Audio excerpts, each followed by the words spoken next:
அஸ்ஸலாமு அலைக்கும் வரஹ்மத்துல்லாஹி வபரகாத்துஹு. முஹம்மது நபி ஸல்லல்லாஹு அலைஹி வஸல்லம் அவர்கள் மக்காவிலிருந்து மதீனாவிற்கு கிபி 622ஆம் ஆண்டு ஹிஜ்ரத் செய்கிறாங்க. அவங்க ஹிஜ்ரத் செய்த இந்த தேதியிலிருந்து முஸ்லீம்களின் ஆண்டு என்னும் பணி தொடங்குச்சு.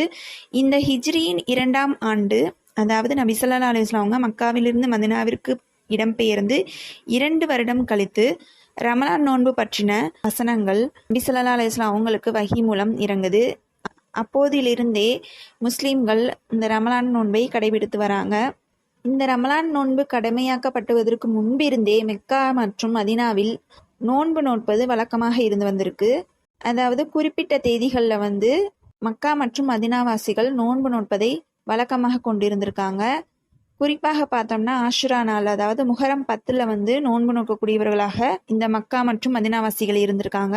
அது மட்டும் இல்லாமல் பிறை 13, 14, 15 ஆகிய நாட்களிலும் நோன்பு நோக்கக்கூடியவர்களாக இந்த மக்கா மற்றும் மதீனாவாசிகள் இருந்திருக்காங்க. நபி ஸல்லல்லாஹு அலைஹி வஸல்லம் அவங்க தன்னுடைய வாழ்நாளில் பார்த்தோம்னா அவங்க ஹிஜ்ரி 2ஆம் ஆண்டிலிருந்து நோன்பு நோற்று ஹிஜ்ரி 11ஆம் ஆண்டு அவங்க மரணம் அடைகிறாங்க. அப்படின்னு பார்த்தோம்னா நபி ஸல்லல்லாஹு அலைஹி வஸல்லம் அவங்க 9 வருடங்கள் நோன்பு நோற்றிருக்காங்க. மற்ற நபிமார்களுக்கும் நோன்பு கடமையாக இருந்திருக்கு.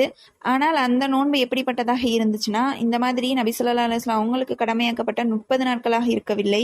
ஆதம் நபி அவங்க காலகட்டத்தில் இருந்தே ஒரு மாதத்தில் 3 நாட்கள் நோன்பு நோட்பது வழமையாக இருந்து வந்திருக்கு. அதுக்கப்புறம் நபி தாவூத் அவங்க காலத்தில் தலா ஒரு நாள் விட்டு விட்டு நோன்பு நோட்பது வழக்கமாக இருந்திருக்கு. நபி மூசா அலைஹிஸ்ஸலாம் அவங்க துர்சினா மலையில் 30 நாட்கள் நோன்பு நோற்றிருந்திருக்காங்க. அது மட்டும் இல்லை, அதை தொடர்ந்து அவங்க 10 நாட்கள் தொடர்ந்து 40 நாட்கள் நோன்பு நோற்றிருந்திருக்காங்க. நபி ஸல்லல்லாஹு அலைஹி வஸல்லம் அவங்க இந்த கடமையான ரமலான் நோன்பிற்கு முன்பிருந்தே அவங்க நோன்பு வச்சிருந்திருக்காங்க. இந்த மக்கா மற்றும் மதீனாவாசிகள் அவங்க கிட்ட இருந்த பழக்கம் நபி ஸல்லல்லாஹு அலைஹி வஸல்லம் அவங்களும் சில நோன்புகளை வச்சிருந்திருக்காங்க.